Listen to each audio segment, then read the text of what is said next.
La civilización egipcia, guiada por los sacerdotes de la escuela de misterio de El Ojo de Horus, se basó en una creencia fundamental: que el hombre encarna repetidamente para vivir un proceso de perfeccionamiento que lo conduce de su animalidad original a la sabiduría y la inmortalidad.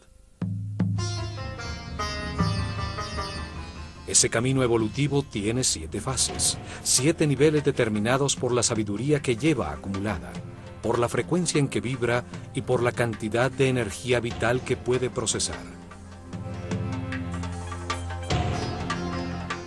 La sabiduría alcanzada, resultado de las verdades que ha comprobado en cada vida, le permite estar cada vez más tiempo en un estado de paz interior, con lo que aumenta poco a poco su frecuencia de vibración.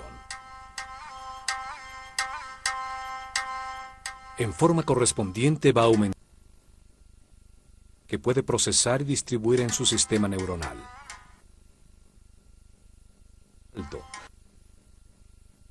Vertebral para captarla, y su aura o campo electromagnético personal va creciendo en consonancia.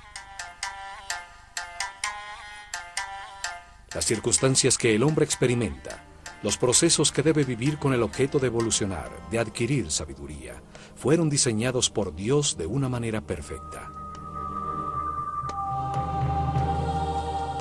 Los egipcios creían que la energía que fluye de Dios y que se manifiesta de distintas maneras determina los procesos a que es sometido cada espíritu. El universo sería como una fábrica de conciencias sometidas a una serie de procesos lineales.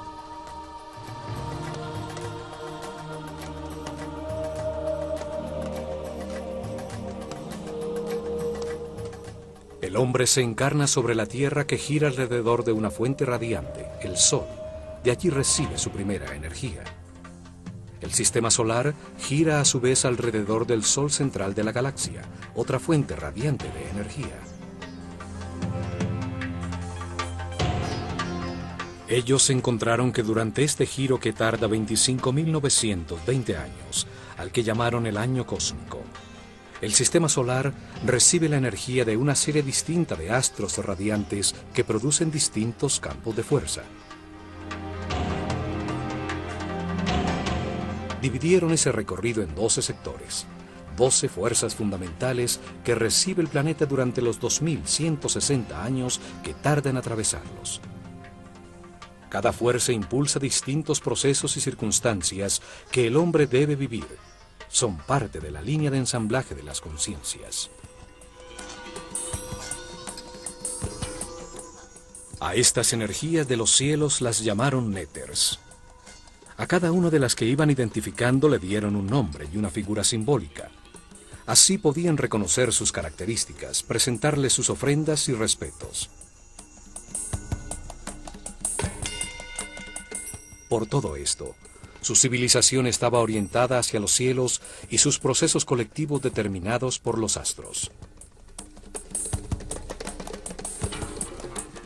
Los sacerdotes sabían que entre más tiempo se recibiera la energía de uno de los fuegos del cielo, de una de las estrellas o constelaciones, más importante era para el hombre. Por eso a las estrellas que se sitúan sobre el eje de giro del planeta, a las estrellas polares, que permanecen fijas en el mismo punto durante miles de noches, les tuvieron una consideración especial.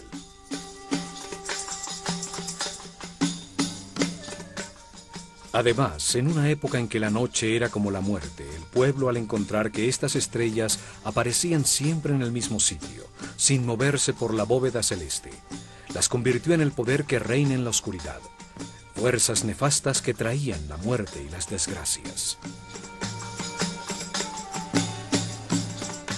A esta serie de fuerzas que impulsaban los procesos y eventos más difíciles de la vida, las comandaba una figura simbólica que llamaron Set, la raíz del Satán moderno.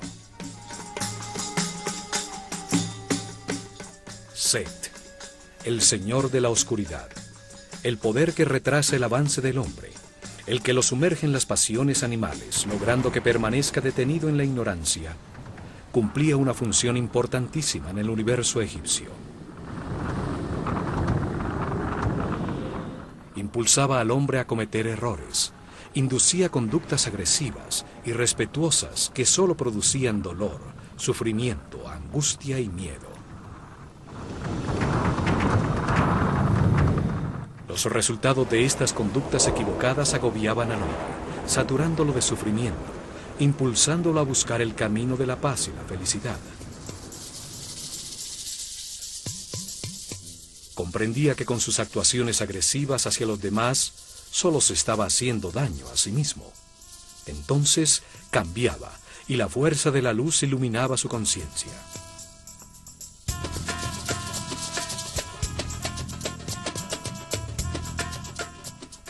A las fuerzas que impulsaban al hombre a cambiar, a avanzar hacia la cordialidad, la paz y la comprensión, las comandaba otra figura simbólica, a la que llamaron Osiris. Osiris es el Señor de la Luz, el poder que impulsa el avance del hombre hacia la espiritualidad y la vibración en amor a través de muchas vidas y circunstancias difíciles. En el universo de contrastes, de polos opuestos, se enfrentan Set y Osiris, las fuerzas de la oscuridad y la luz, para modelar la conciencia del hombre y llevarlo a comprender la importancia de la neutralidad. La neutralidad no genera una fuerza opuesta que hace perder energía. La neutralidad es la base de la superconductividad, un principio físico que hasta ahora estamos descubriendo.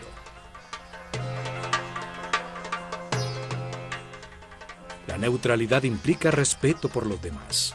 Implica tener la conciencia para no intervenir e impedir sus procesos de destino, las circunstancias difíciles que necesita vivir para aprender.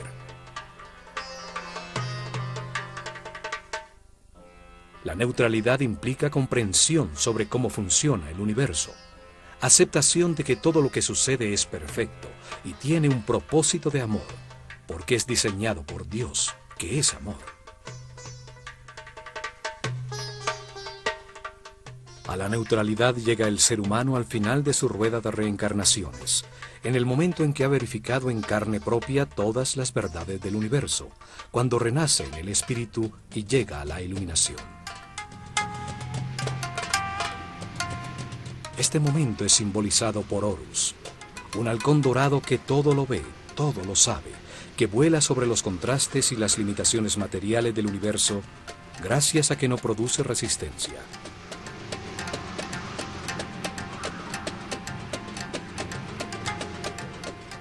Horus es el símbolo de la conciencia permanente, inmortal, de un ser respetuoso en equilibrio, capaz de acceder a todos sus poderes y a la paz eterna. Este momento de equilibrio es experimentado en el planeta 4 días al año, los días del equinoccio de invierno y verano, cuando el día tiene la misma duración que la noche. En Edfu, construyeron un templo para festejar el nacimiento de Horus, honrar y estudiar el momento final del camino evolutivo, con su eje y sus pórticos orientados hacia el punto en el horizonte por donde salía el sol, en el equinoccio de verano.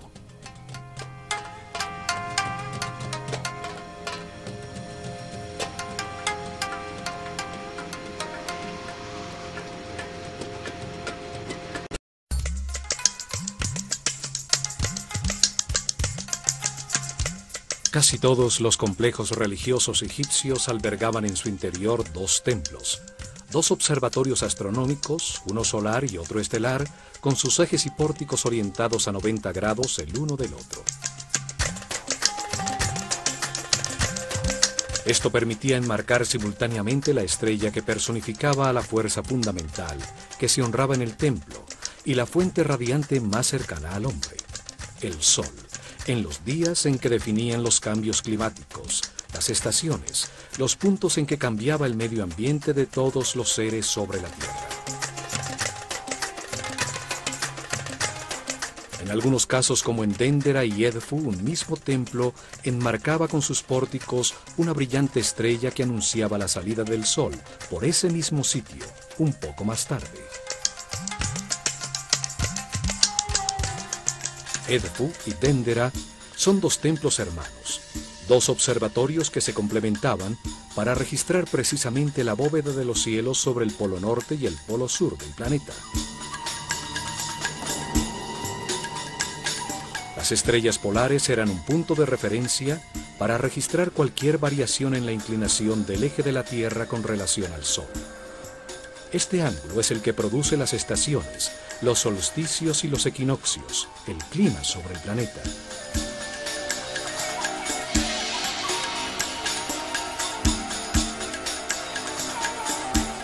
El estudio y registro de estas estrellas fijas, su relación con el Sol y las otras estrellas, era muy importante, pues cualquier variación en su movimiento habitual preconizaba grandes cambios en la vida del hombre. Eran las estrellas nefastas, las de los grandes cambios. Los ubicaron a una precisa distancia para producir una diferencia de 1 grado exacto sobre la latitud norte del planeta. Dendera está sobre los 26 grados y Edfu sobre los 25 grados de latitud al norte del ecuador de la Tierra.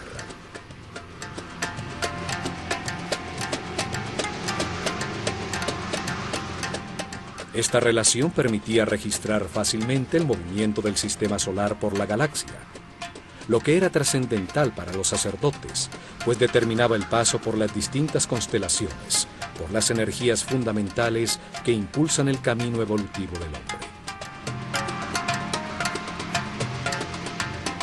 Los cambios de era, el paso de una constelación zodiacal a otra, determinó las etapas en que los sacerdotes revelaron los misterios del universo a su pueblo. Cambiaron la localización de su capital imperial y hasta los nombres de sus faraones. Todos los templos que construyeron enmarcaban en sus pórticos un sector del cielo, por donde se movía uno de los mazarots, los fuegos del firmamento, permitiéndoles registrar fácilmente sus movimientos.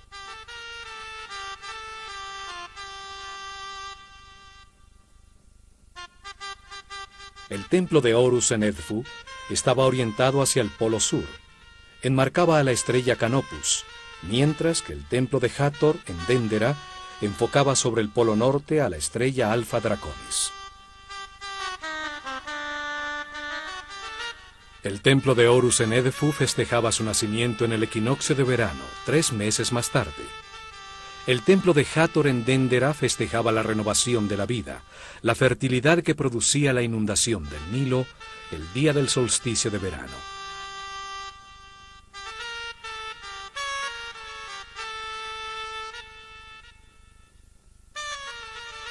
El templo secundario dedicado a Isis en Dendera enmarcaba en las noches sobre el horizonte a la estrella Sirio, su personificación en el cielo, que con su reaparición anunciaba el desbordamiento del Nilo, y al amanecer la salida del sol, el día del solsticio de verano. Ese día, la inundación traía consigo el fin del año solar egipcio, celebrándose en Dendera las fiestas del Año Nuevo en honor a Hathor, la fuerza que renueva la vida, y a Isis, la que traía el agua, el sustento de Egipto.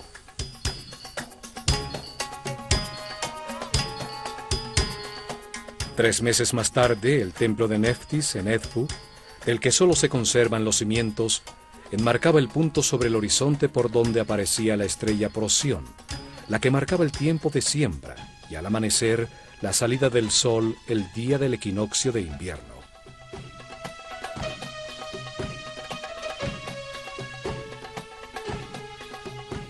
Los astros determinaban cuándo subía el río, cuándo sembrar y cuándo cosechar. Determinaban el calendario de Egipto.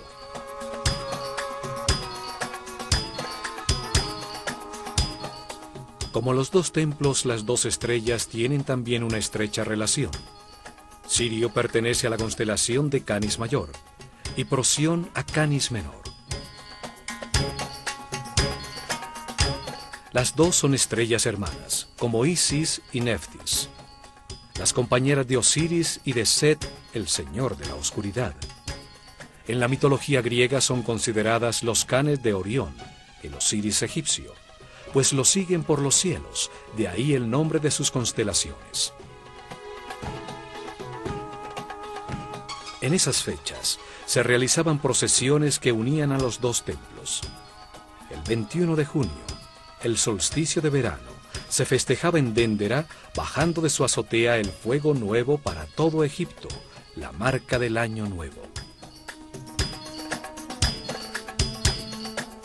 El 21 de septiembre, en el equinoccio de invierno, se festejaba en Edfu la concepción de Horus, y el 21 de abril, en el equinoccio de verano, su nacimiento.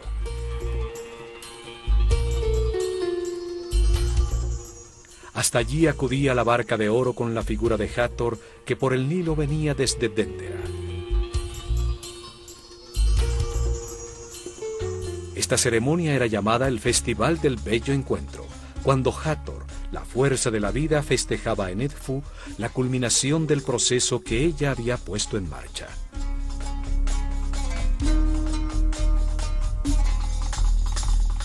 Las estrellas y los soles viajan de un horizonte al otro por el cielo en barcos simbólicos. Las figuras que representaban a estas estrellas, como Hathor o Isis, eran paseadas dentro de barcas de oro, en las procesiones que las llevaban por el Nilo de un templo al otro. El antiquísimo templo dedicado a Horus en Edfu, llamada Apolinópolis Magna por los griegos, comenzó a ser reconstruido en el año 237 a.C., durante el reinado del faraón Ptolomeo III, uno de los reyes macedonios que gobernó a Egipto como heredero de Alejandro Magno.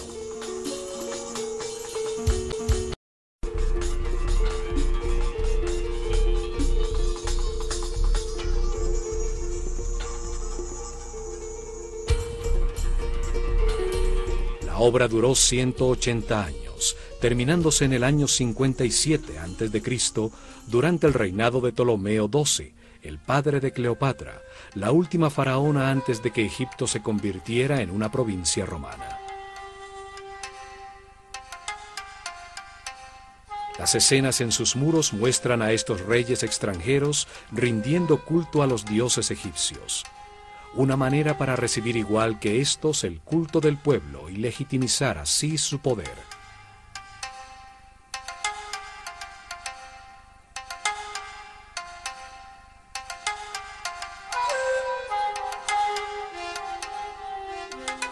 El pueblo de Edfu ha ocupado los terrenos que antes eran exclusivos del complejo religioso.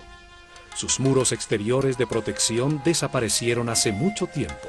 La mayoría de sus construcciones fueron destruidas.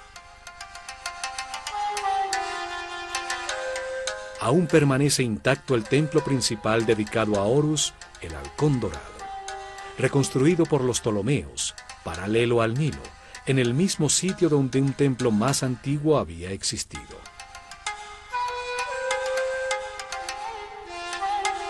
Los templos en Egipto orientados hacia una estrella en particular solo eran útiles por aproximadamente 300 años, debido a que el movimiento del sistema solar alrededor de la galaxia sacaba de foco la estrella objeto de registro.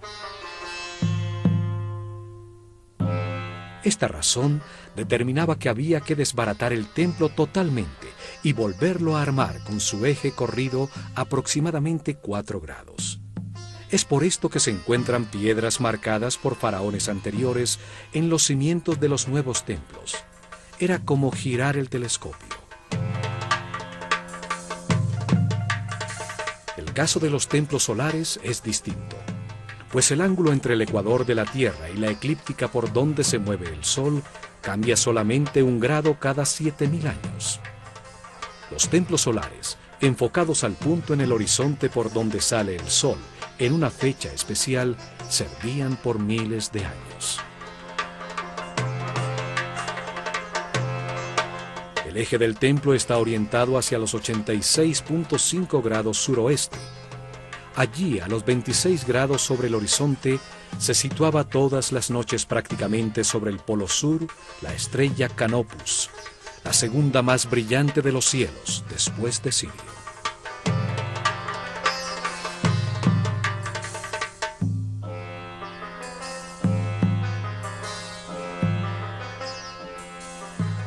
Canopus, Alpha Cariani, Situada a 74 años luz de la Tierra, es la estrella más brillante de la constelación de Carina, antes conocida como Argo Navis, la quilla de la nave de Argus, en la que Jasón y los argonautas se embarcaron para encontrar el vellocino de oro.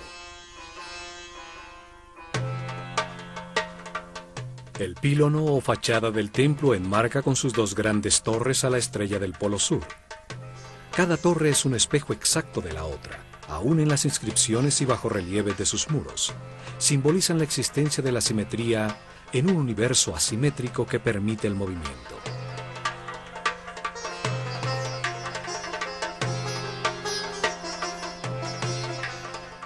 En el frente, la figura del faraón esgrime una vara de poder, con un gesto amenazador hacia los enemigos de Egipto, en un símbolo recurrente desde la antiquísima paleta de Narmer. Sobre el dintel, el disco alado con las dos serpientes. Las dos torres producen la imagen en los hieroglifos de un horizonte entre montañas que enmarcan al sol.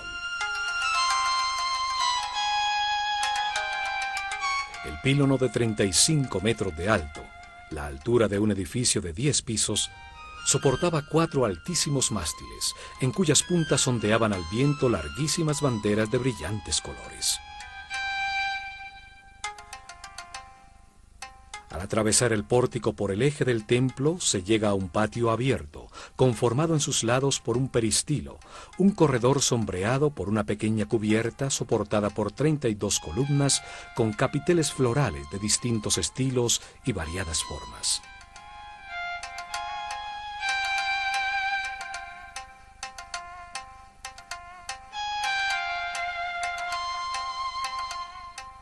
En la fachada interior del pílono, la que da hacia el patio interior, las figuras talladas están también dispuestas simétricamente como en un espejo, solo cambian los tocados simbólicos sobre sus cabezas.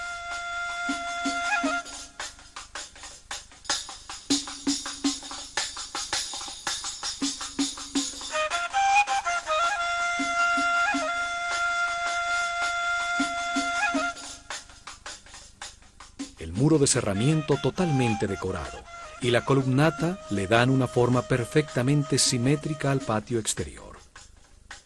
El equilibrio del conjunto llena de armonía al espacio, donde los iniciados recibían sus lecciones. Las distintas escenas talladas en bajo relieve explican el proceso evolutivo del hombre, su relación con las fuerzas de los cielos, la lucha entre el espíritu y la materia que permite encontrar la verdad a través de los opuestos.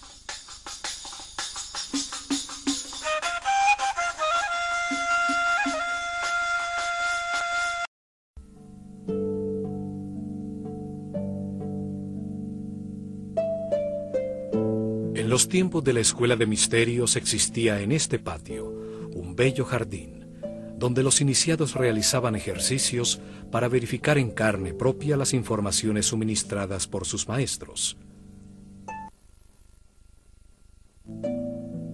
Aquí recibieron conocimientos correspondientes con el nivel de su conciencia. Trabajaron bajo la dirección del maestro del misticismo, dedicados al objetivo principal de este templo, comprender la importancia de la neutralidad en un mundo bipolar.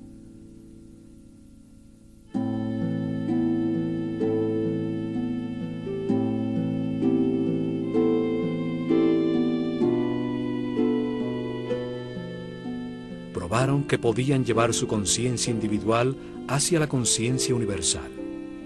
Entendieron la necesidad de un universo de contrastes que produjera vivencias, situaciones y procesos ante los cuales se puede decidir libremente. Cada vida permite experimentar un sitio distinto, una familia distinta, diferentes condiciones de salud y riqueza.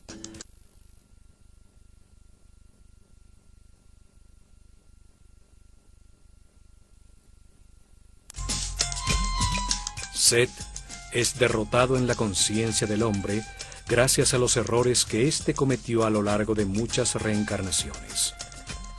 La comparación de los resultados obtenidos con sus actuaciones son los que producen comprensión, luz en la mente. Experimentaron el principio vital de otros seres. Entendieron que realmente solo existe una gran conciencia en el universo. Lo verificaron frente a una de las palmas del jardín del peristilo, cuando se concentraron en ella hasta sentir en sus hojas el viento.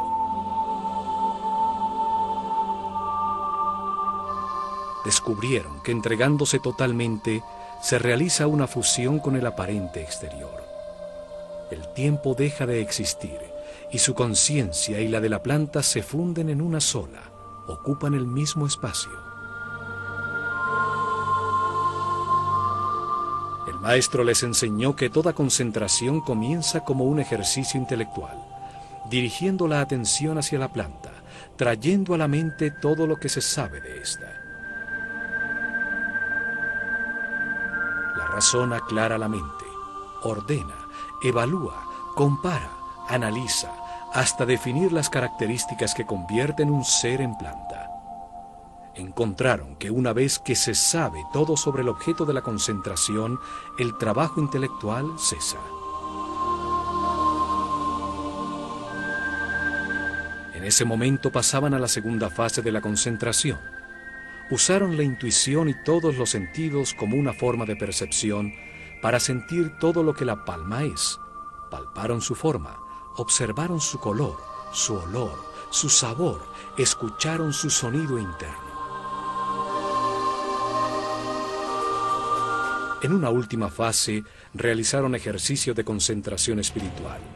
Ya no pensaban en la palma, ya no sentían cómo era, sino que en la conciencia el hombre se convierte en palma y logra experimentar un estado distinto de ser al suyo habitual.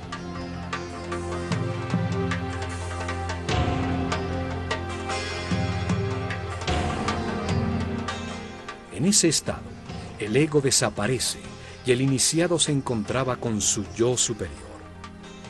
El tiempo desaparecía.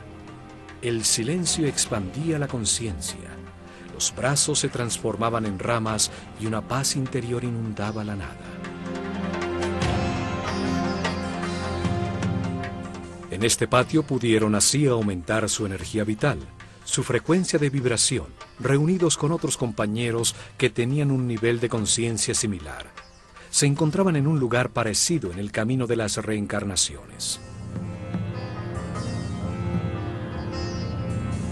La fachada interior del patio hacia el templo es muy parecida a la principal del templo de Dendera. La planta y el diseño general son muy parecidos. Ambos templos fueron reconstruidos siguiendo los planos realizados por Imhotep, el arquitecto que construyó la pirámide escalonada de Saqqara. El muro entre las columnas filtra la luz, permitiendo que solo un poco entre al templo por su parte superior abierta, facilitando la penumbra interior para observar las estrellas. Dos grandes estatuas de Horus, como halcón con la doble corona de Egipto, enmarcaban la entrada al salón hipostile, al llamado Salón de la Vida. Hoy solo queda una de las estatuas de granito negro. Al entrar al gran salón que los egipcios llamaban la Casa de la Vida, se siente un cambio de temperatura inmediato. Una paz se respira en el ambiente. 12 impresionantes columnas soportan un alto cielo raso que nunca alcanzó a ser decorado.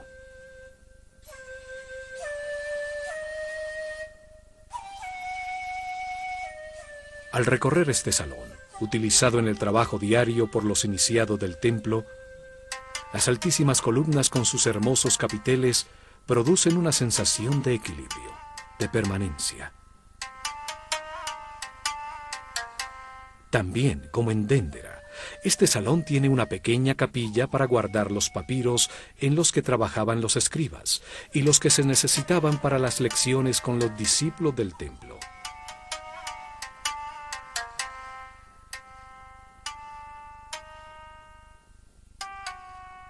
Los egipcios llamaron Kabit, o el tiempo de la sombra oscura, al primer nivel del camino evolutivo, cuando el hombre es prácticamente un animal, un desalmado sin sentimientos, sujeto de pasiones descontroladas y de las reacciones automáticas de sus instintos.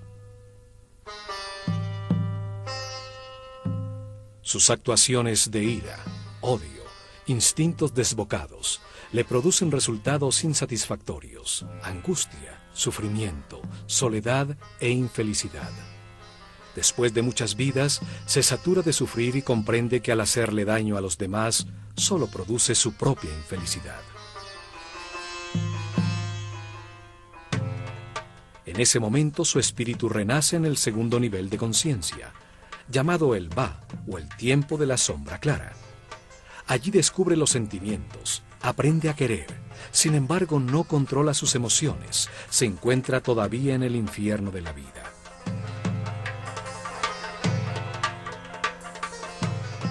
Al ascender al tercer nivel, llamado el tiempo del corazón que respira, el péndulo lo lleva al extremo opuesto. Se transforma en un ser bueno, que vive preocupado por los demás, tratando de resolver sus problemas y de evitarles las situaciones dolorosas de la vida. Tampoco puede ser feliz, pues su paz depende de otras personas. Sin embargo, no las respeta. Quiere cambiar la vida de los demás a como él cree que deberían vivirla.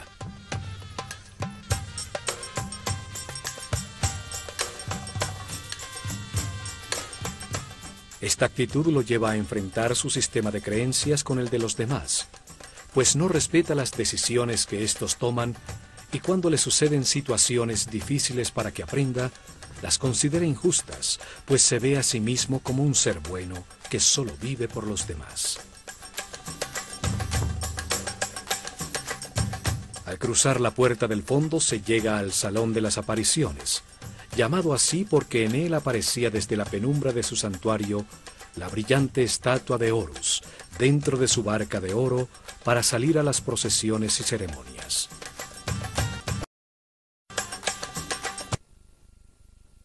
La unión del templo de Horus con el de Hathor en Dendera es resaltada en la decoración de las columnas que tienen la figura de la diosa en sus capiteles.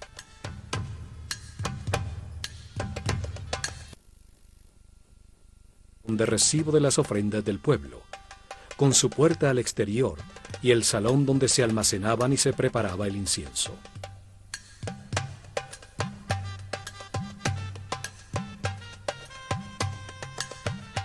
Al lado derecho está el salón de las purificaciones, utilizado por los sacerdotes en sus rituales diarios de limpieza, con su puerta para salir al lago y al pozo del templo. Los sacerdotes escogían a sus discípulos entre los seres que manifestaban mayor respeto por los demás, mayor sensibilidad, los que demostraban tener mínimo un tercer nivel de conciencia. Les suministraban información y la manera de verificarla personalmente. Los guiaban para que aprendieran a elevar su nivel de vibración. El trabajo comenzaba por el control de los instintos, el miedo a la muerte, el instinto de defensa y agresión. Se les sometía a situaciones de peligro extremo. Aprendían a confiar en los demás. Años después, el trabajo era controlar las emociones, los deseos y los placeres, comprender que su cuerpo es igual que el universo, solo que en otra escala. Para eso pasaban por templos como el de Kom-Ombo, Philae, Deir el-Bahri y Luxor. Así llegaban al cuarto nivel de conciencia, al tiempo que llamaban Sekem, donde con otros seres nacidos en ese nivel eran dirigidos por el maestro de las medidas. Él les enseñaba cómo el nombre y el número determinan la forma de todo lo que existe.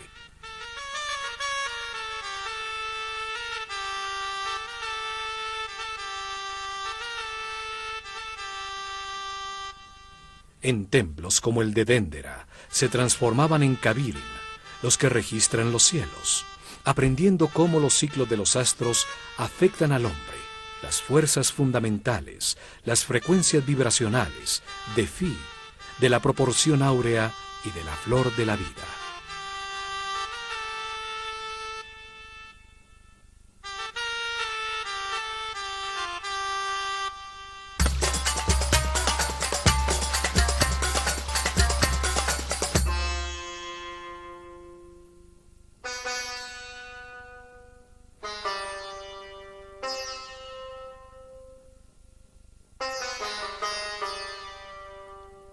Después del Salón de las Apariciones se llega al corredor de las escaleras, que tiene un esquema exactamente igual que el de Dendera. Una escalera caracol a la derecha y una larguísima escalera recta dentro del muro de cerramiento que conduce a la azotea.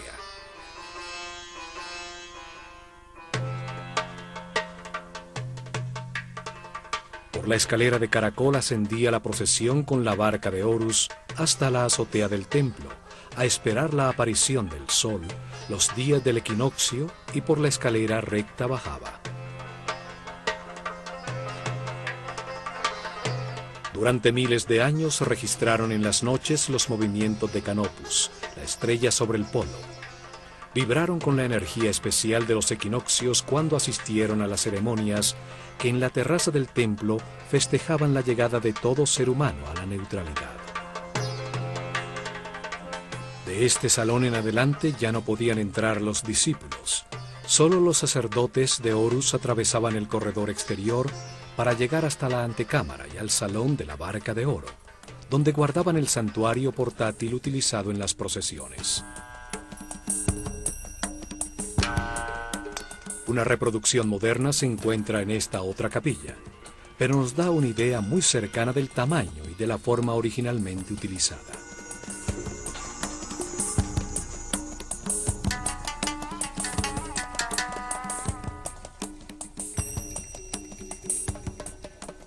La antecámara de las ofrendas también comunica con la llamada capilla pura, un espacio abierto donde las figuras simbólicas de las fuerzas fundamentales del universo eran expuestas a los rayos del sol para que renovaran su energía.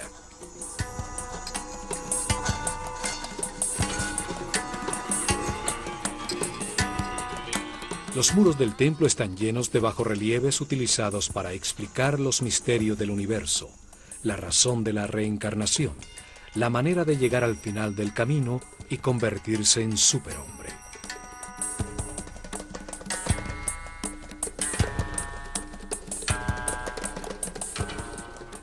En este mural el faraón Ptolomeo IV, rodeado por un sicomoro, el árbol de la vida. Otro símbolo de Hathor, recibe de Horus la palma con el listado de su destino. Las lecciones que debe vivir en muchas reencarnaciones para llegar a la iluminación. Al otro lado, la figura de Nekhbet le entrega el destino inmediato, el que debe vivir en esta vida como faraón.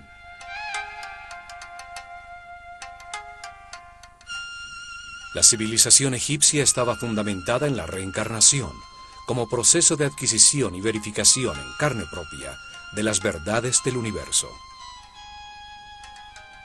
El espíritu del hombre encarna para aprender con los resultados de sus decisiones, transformándose poco a poco en un ser flexible, sabio, hasta que ya no tiene nada más que aprender en esta escala del universo y se ilumina.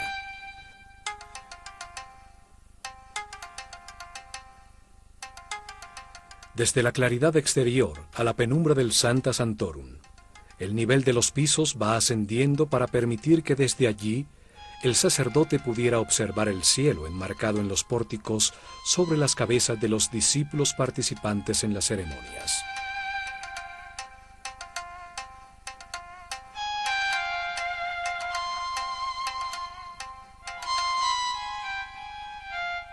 El santuario es un volumen independiente dentro del edificio del templo, envuelto por sus espacios. En lo alto, los rayos del sol entran por unas claraboyas en el techo, iluminando los otrora coloreados muros.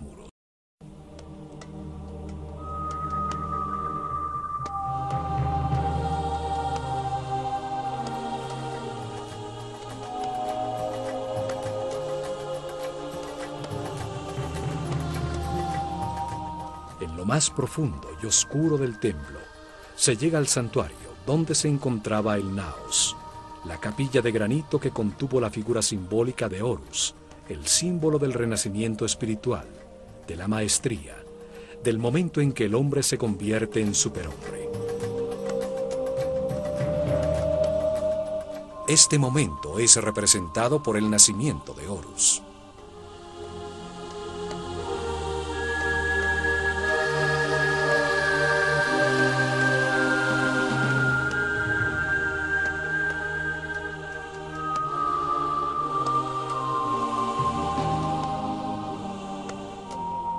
Aquí, rodeando el santuario, se encuentran escenas talladas que hacen referencia al momento de la iluminación.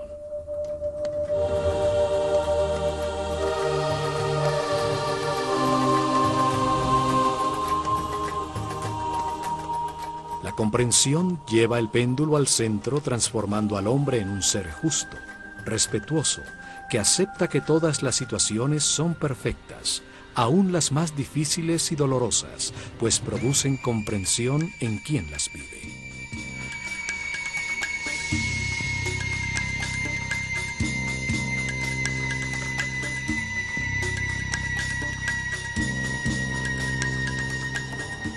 El malo se convierte en bueno, el bueno en justo, y por último el justo en sabio.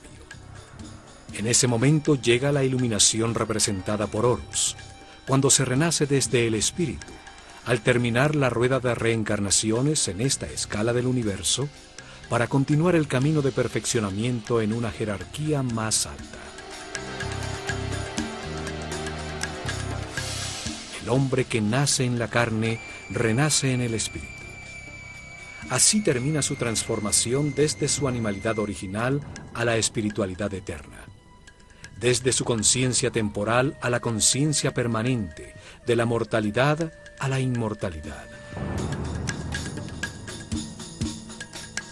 El amor permanente en pensamiento, palabra y obra, producto de estas comprensiones, hace que el ego desaparezca para siempre, y con él la rueda de reencarnaciones.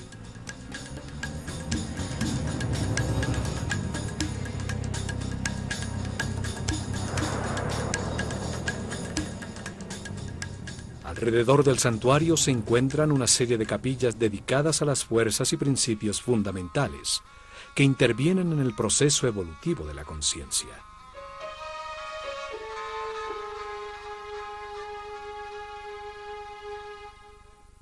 Osiris tiene una capilla que es fácilmente reconocible para el pueblo que no podía entrar al templo, a través de los bajorrelieves que adornan el muro exterior, permitiéndoles acercarse y colocar sus ofrendas desde un lugar cercano e inmediato.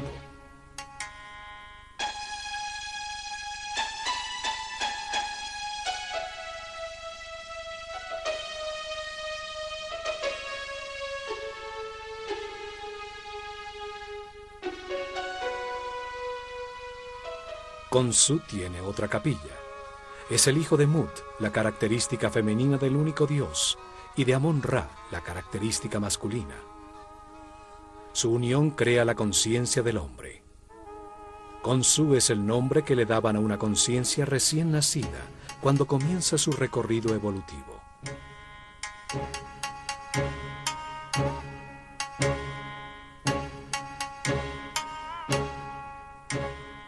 Amon-Ra, el dios creador de la conciencia, tiene una capilla con información sobre el proceso evolutivo, y las 9 fuerzas fundamentales tienen otra.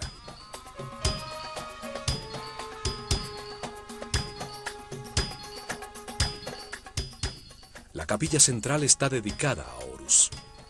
En sus muros está el conocimiento adquirido sobre el significado de la iluminación como momento final de esta escala de la realidad.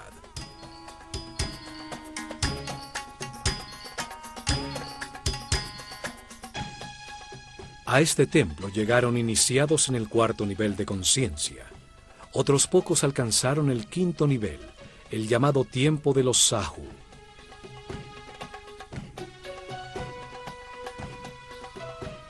Aquí recibieron información sobre la meta del camino de reencarnaciones. Comprendieron el significado de la neutralidad.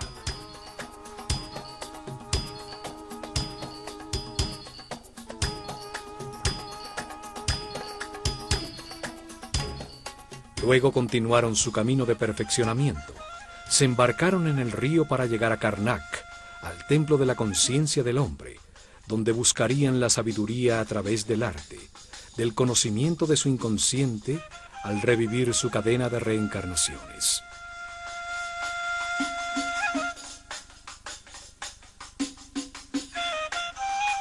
Se van vibrando en amor, seguros que como todos los hombres, algún día renacerán espiritualmente, llegarán a la iluminación. abrirán la puerta a la siguiente escala del universo.